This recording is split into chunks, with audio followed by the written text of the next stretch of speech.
Have you ever wondered what actually goes on behind the scenes when a successful business decides to bring a new partner to the table? I mean, it sounds pretty simple, right? You just pull up an extra chair and get back to work. Well, actually, no.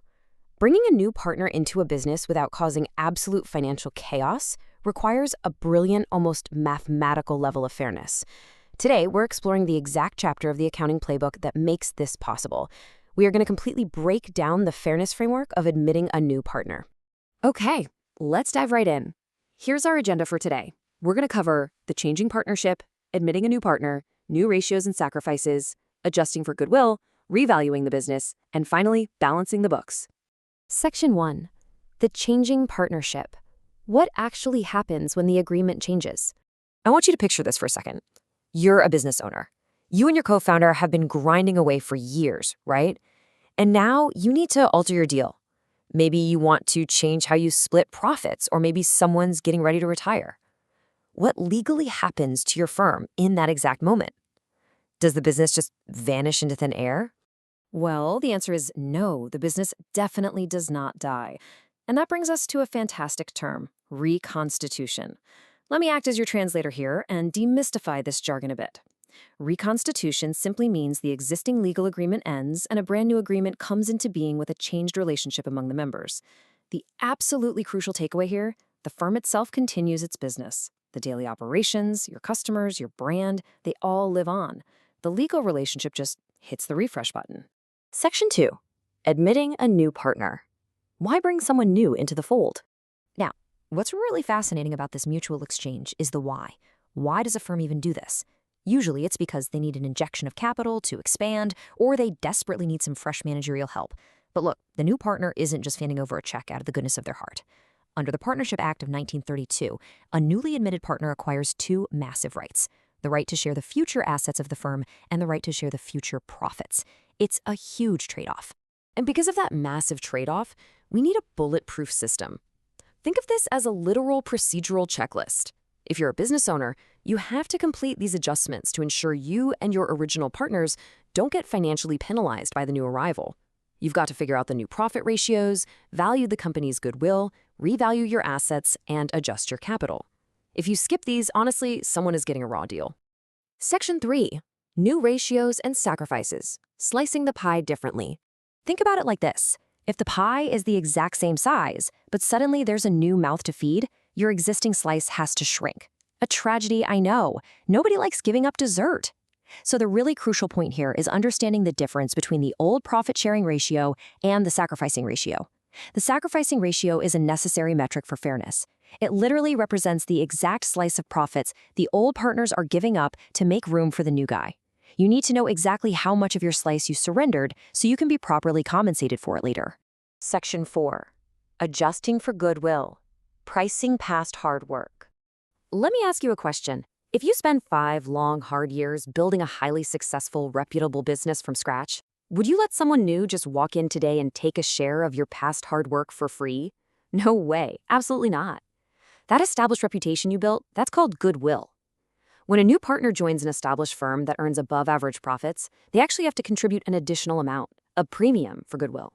And this is specifically to compensate the old partners for giving up a piece of those future super profits. Let's look at a real-world accounting narrative to see how this plays out. Meet our original partners, Hem and Nem. They've built an amazing business together, and now they're bringing in a new partner, Sam. Sam has to bring in 22,000 rupees as his premium for goodwill. Look at the credit column there. That 22,000 doesn't just sit in some random corporate bank account. It gets credited directly into the personal capital accounts of Hem and Nem, 13,200 for Hem and 8,800 for Nem. It's distributed exactly according to their sacrificing ratio.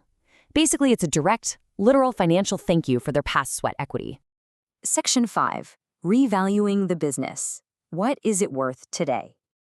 So this all builds into a super logical 3-step sequence. First, you record the increases and decreases in your asset values. Second, you reassess your liabilities, like what do you actually owe today?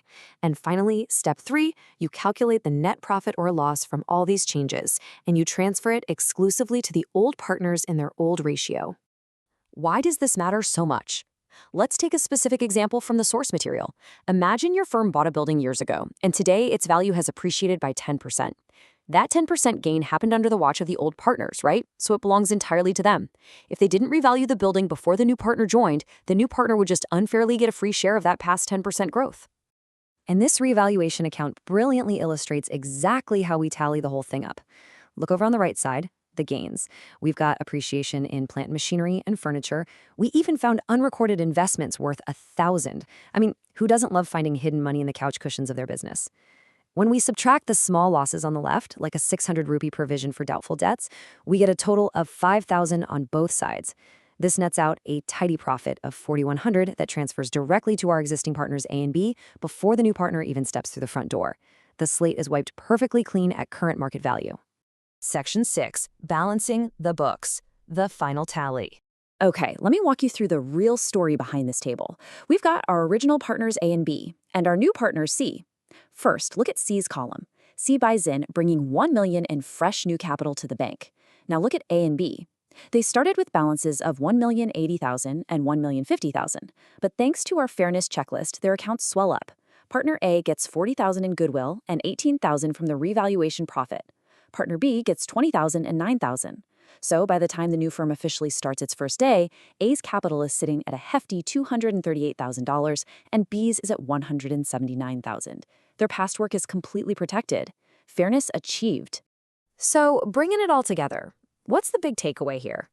It's really easy to look at accounting rules as dry, boring, or tedious. But the reality? These reconstitution rules are a beautiful, highly systematic mechanism for preserving equity and trust among founders. The foundation is set, the math is perfectly fair, and the partnership is genuinely ready to grow without any lingering resentment behind the scenes. I'm going to leave you with this thought. Every successful business eventually faces a moment of change. As your own entrepreneurial ventures grow, who are you going to invite to the table? And honestly, more importantly, when they pull up that extra chair, how will you ensure the math honors the legacy you've already spent years building? Think about that for a bit and keep learning.